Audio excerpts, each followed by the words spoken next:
पनीर आता दिसतच नाही. म्हणजे किती भेसळ करून लोकांच्या जीवनाशी खेळत होते. ट्रेनमध्ये काही धुळ्याचे लोक भेटले.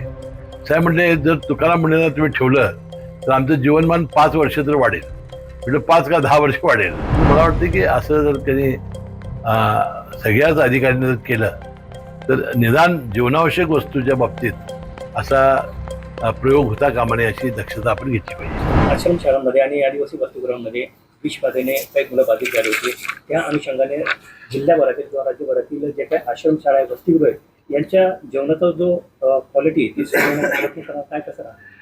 आता मोहिततर्फे शहादा तालुका शहादा या आश्रमशाळेमध्ये 11 जुलै 2026ला अन्नामध्ये विषबाधा झाली आणि तिथं विद्यार्थ्यांची संख्या 157 आणि आता ते त्या दिवशी उपस्थित होते 116.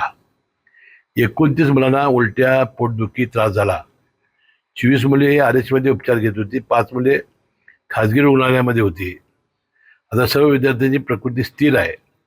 भोजन पुरवठादार सुनील गिंदोडे व स्वयंपाकी राऊत यांच्यावर गुन्हा दाखल करण्यात आलेला आहे.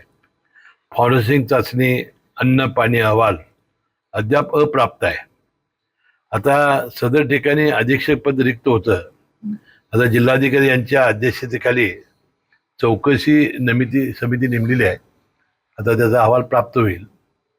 पण तो वास्तविक अशा लहान मुलाच्या जीवनाचे खेळणं बरोबर नाही. आणि मी तुकाराम मुंडेंना सूचना केलेली आहे, जे अन्न औषधाचे प्रशासनाचे जे आयुक्त आहेत, की जिथं लोकांच्या जीवनाशी प्रश्न आहे त्या सर्व जीवनावश्यक वस्तूच्या जिथं अशा संस्था आहेत तिथं पहिल्यांदा ते लक्ष घालावं.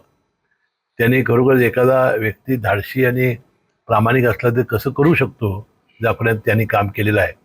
25% दुधामध्ये घट झालेली आहे. जे दूध जे येत होतं आज राज्यातून आपल्या मुंबईला वगैरे, त्यामध्ये 25% घट झालेली आहे. त्यामुळे आमच्या गोकुळा फार मागणी वाढलेली आहे दुधाला. तर मला म्हणायचं की बाबा पनीर आता दिसतच नाही. म्हणजे किती भेसळ करून लोकांच्या जीवनाशी खेळत होते. हा वास्तविक मला तरी आज ट्रेनमध्ये काही धुळ्याचे लोक भेटले. साहेब म्हटले, जर तुकाराम मुंडेंना तुम्ही ठेवलं तर आमचं जीवनमान 5 वर्ष तर वाढेल. म्हणजे 5 का 10 वर्ष वाढेल.